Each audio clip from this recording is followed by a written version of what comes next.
Assalamualaikum warahmatullahi wabarakatuh. Salam Swastiastu, Namo Buddhaya, salam kebajikan.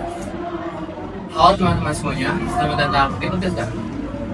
Pada kesempatan hari ini, kita akan membahas tema yaitu Pancasila in Action. Bukan hanya hafalan, tapi drama. Kita sering mendengar Pancasila sejak kecil, tetapi pertanyaannya, apakah hanya untuk dihafalkan atau harus diwujudkan secara nyata?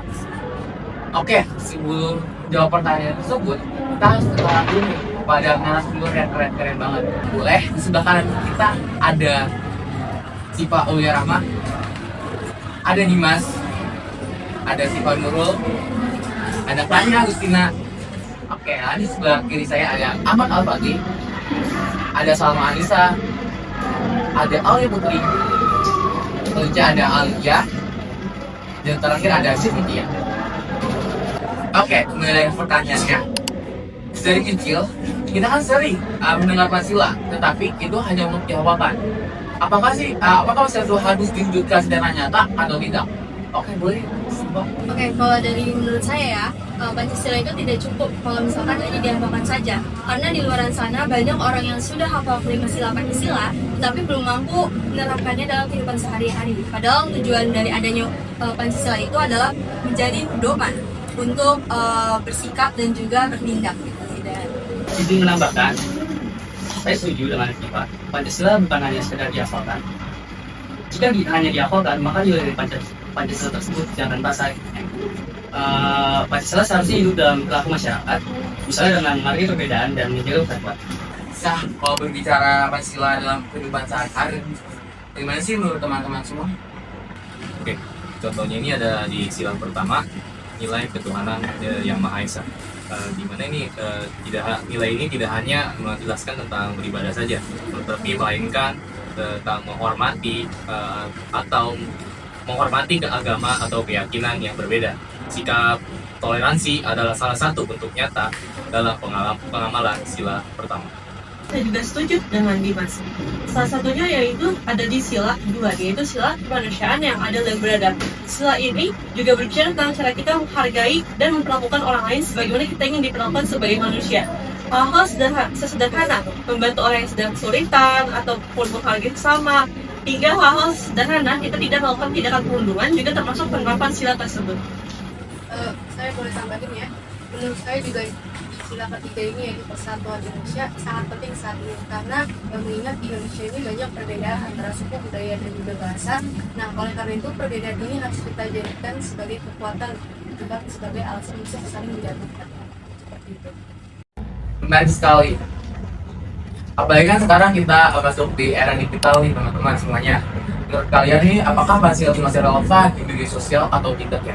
Kalau menurut saya itu saja masih relevan di zaman sekarang ya, tapi banyak juga orang yang salah dalam menggunakan media sosial gitu. Karena perpecahan di media sosial itu terjadi karena kita kurang menghargai orang lain gitu, kayak tugas bersama lain tanpa mengetahui kebenarannya di mana gitu. Padahal kalau misalkan nilai persatuan itu di media sosial ditekankan, media sosial itu bisa menjadi salah satu sarana untuk menyebarkan hal-hal positif dan baik lainnya.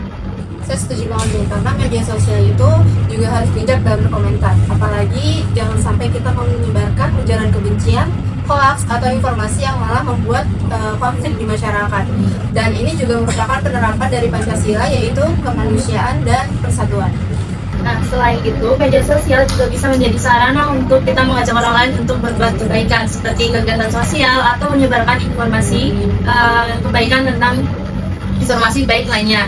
Nah, selain itu, media sosial itu bukan cuma sekadar sebagai hiburan semata, tetapi juga dapat menjadi sarana untuk kita mengamalkan nilai-nilai dari Pancasila itu sendiri.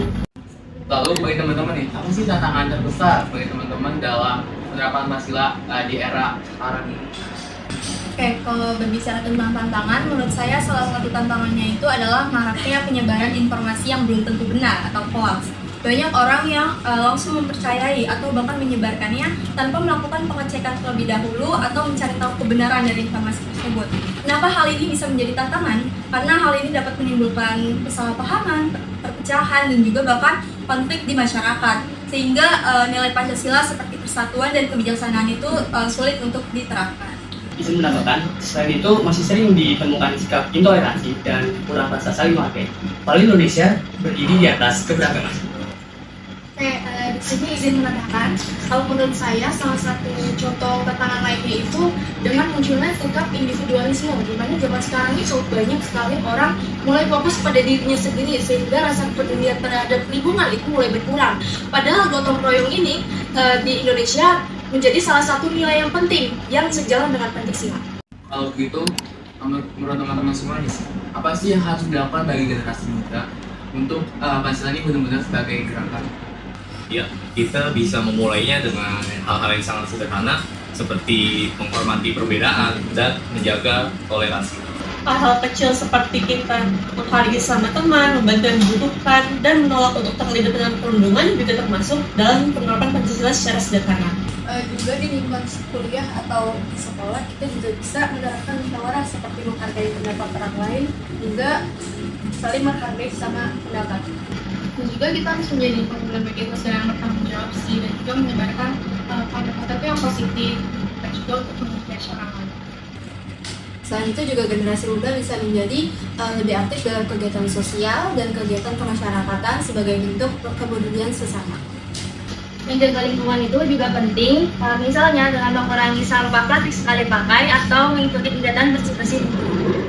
Intinya, pengamalan Pancasila itu nggak harus dimulai dari tindakan besar, tetapi tindakan kecil yang dilakukan secara konsisten itu juga memberikan dampak yang besar kepada masyarakat. Dari diskusi hari ini, kita dapat menyimpulkan bahwa Pancasila bukan hanya untuk dihafalkan, tetapi untuk diwujudkan dalam tindakan nyata. Sebagai generasi muda, kita memiliki tanggung jawab untuk menjaga dan menghidupkan kembali nilai Pancasila dalam kehidupan sehari-hari kita. Karena Pancasila bukan hafalan tetapi gerakan. Salam Pancasila. Salam Pancasila. Terima kasih telah menyaksikan podcast kami. Sampai jumpa.